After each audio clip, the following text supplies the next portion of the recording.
La Semaine africaine du climat 2022 s'est tenue du 29 août au 1er septembre 2022 à Libreville, au Gabon.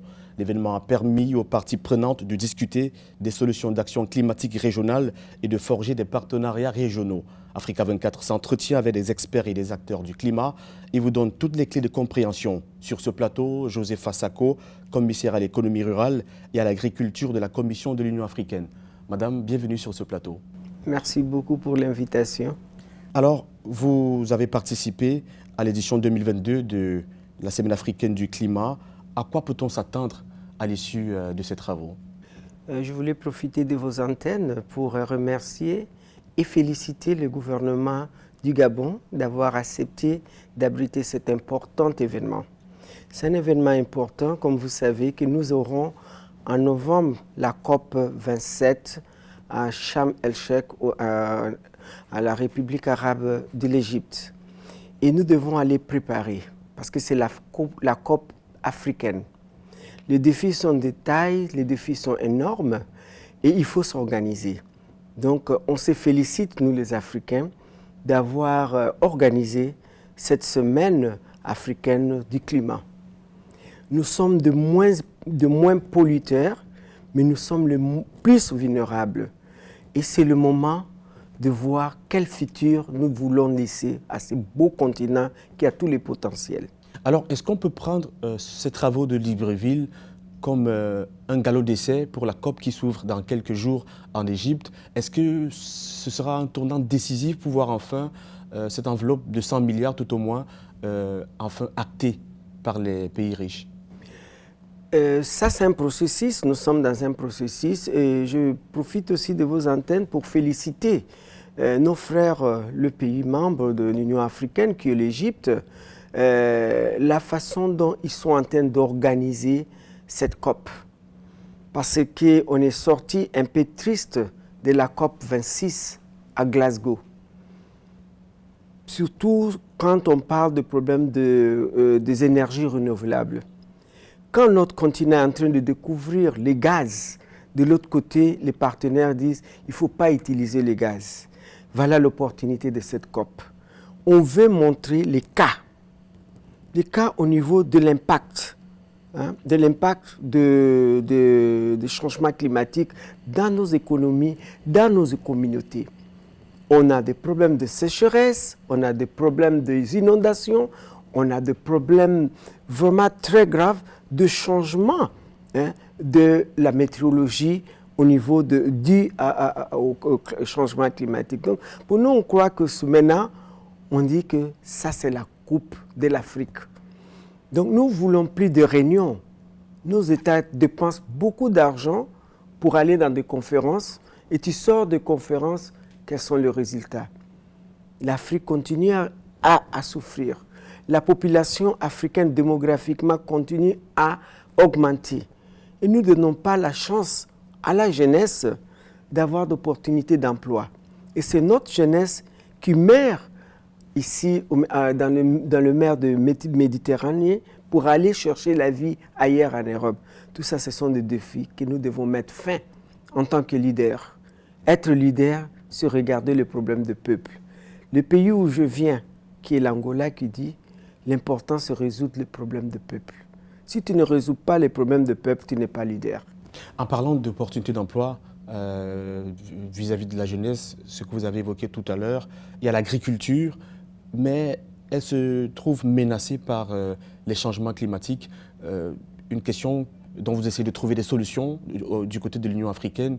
Comment est-ce que concrètement il faut faire face aux dégâts de l'environnement, aux dégâts du climat sur l'agriculture?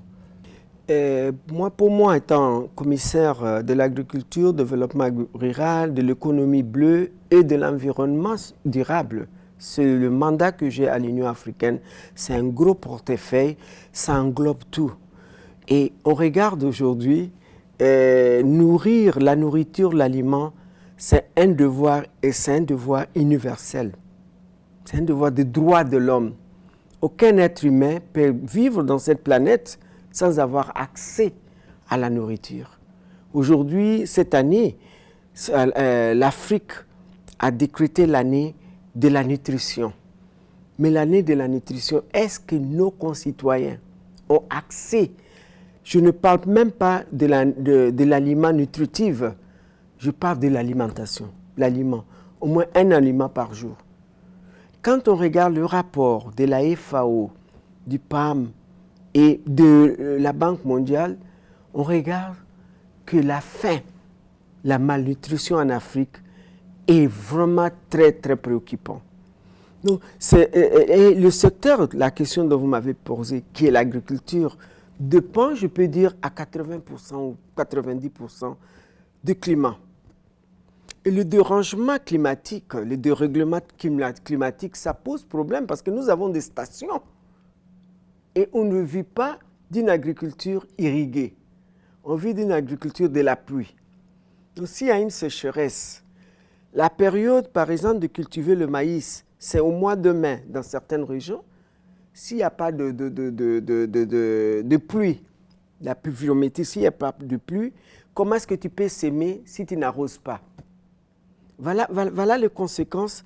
Et ça affecte directement la sécurité alimentaire. Nous sommes dans un état d'une crise alimentaire. Ce n'est pas seulement la guerre de l'Ukraine et de la Russie qui en fait, mais ça, c'est un débordement. On était déjà dans des chocs pendant les 5 dernières années. Nous avons connu, on connaît jusqu'à présent les conflits, le coup d'État, les conflits internes. Ça perturbe le système. Nous avons connu les pestes et les maladies dues au changement climatique. On a connu les criquets, on a tout ce genre de pestes et maladies dans le système. Surtout les criquets, ça fait ravage. Les planteurs, ils sèment, les criquets viennent, ils prennent. Les criquets pèlerins. Pèlerins. Et puis on a ce qu'on appelle, fall armyworm en anglais. Ça, c'était vraiment, même avant les criquets.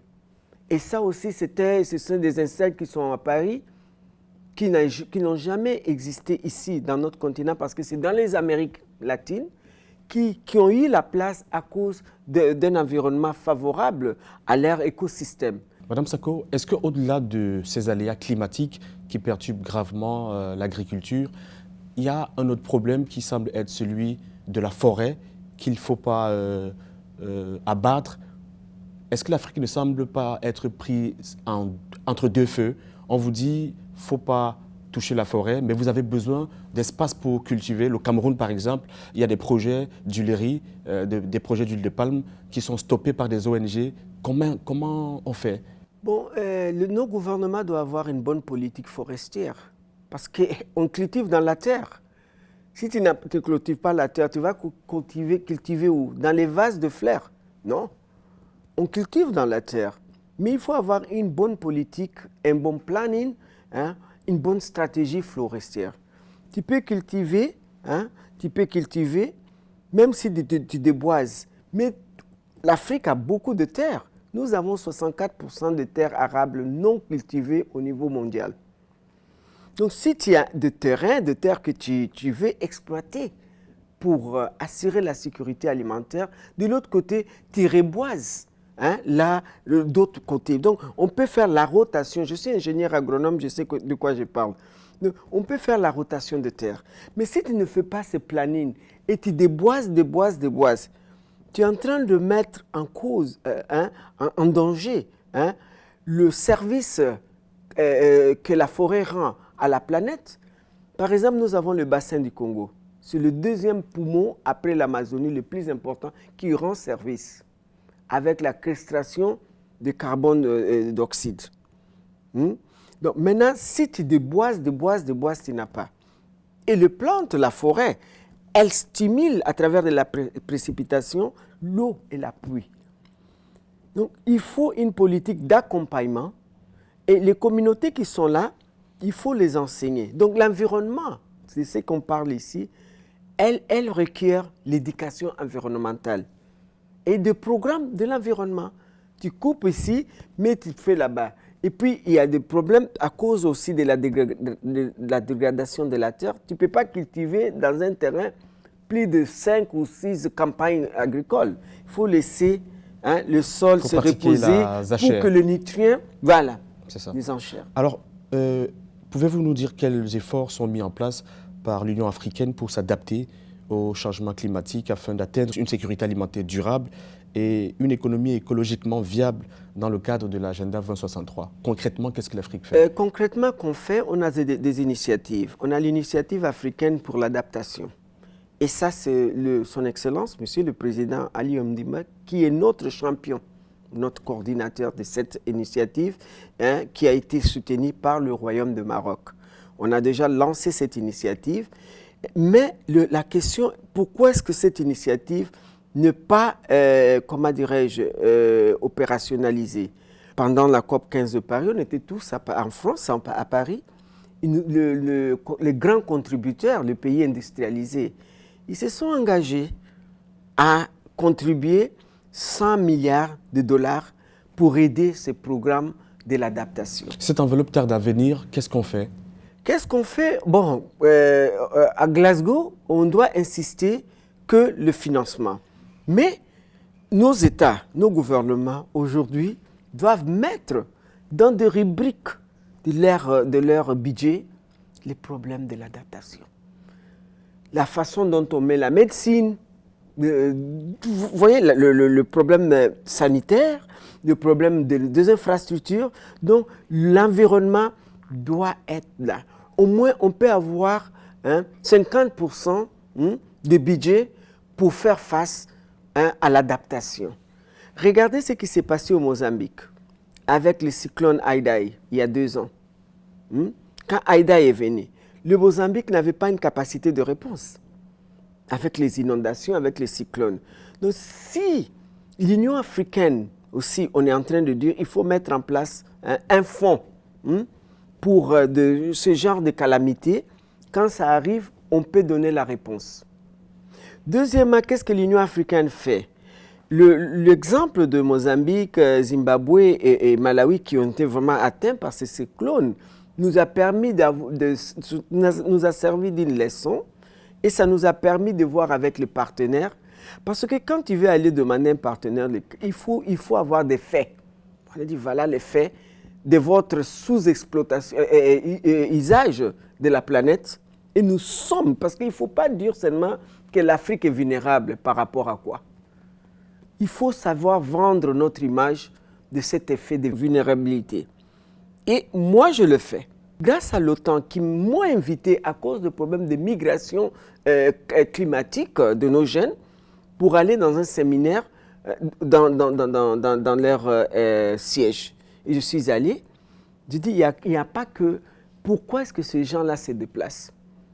Parce qu'il y a des problèmes quand il y a par exemple les inondations, quand il y a la sécheresse. Donc il faut s'adapter. Il faut s'adapter, mais même surtout les inondations, il faut avoir un système de météorologie adéquat pour prévenir les États.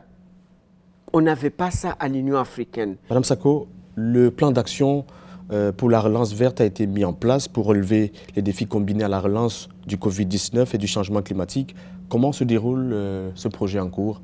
Je profite encore une fois aussi il faut toujours être reconnaissant et humble les partenaires qui t'appuient.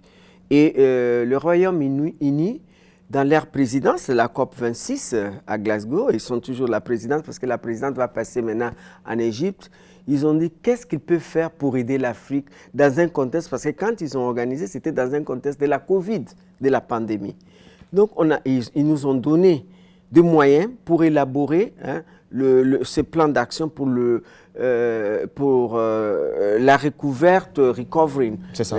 Pour recouvrir l'économie en Afrique, surtout dans le sens de changement climatique. Et nous avons élaboré ce plan. Le plan est en bonne voie. Le plan a 5 piliers. Et le pilier numéro 1, qui est notre priorité des priorités, c'est toujours le financement. On n'a pas accès au financement. Tous ces fonds verts et tout, ils donnent à l'Afrique in minimis. On a besoin au moins de ces 65 milliards pour le programme d'adaptation. Mais ils nous donnent 5 milliards, des choses comme ça. Nous sommes 55, 54, 55. Selon les États-Unis, les Nations Unies, c'est 54. Est-ce qu'il faut Mais selon l'Union africaine, nous sommes 55. Est-ce qu'il faut explorer une piste où on pourra s'auto-financer pour faire face à ces problèmes? Bon, par exemple, le bassin du Congo.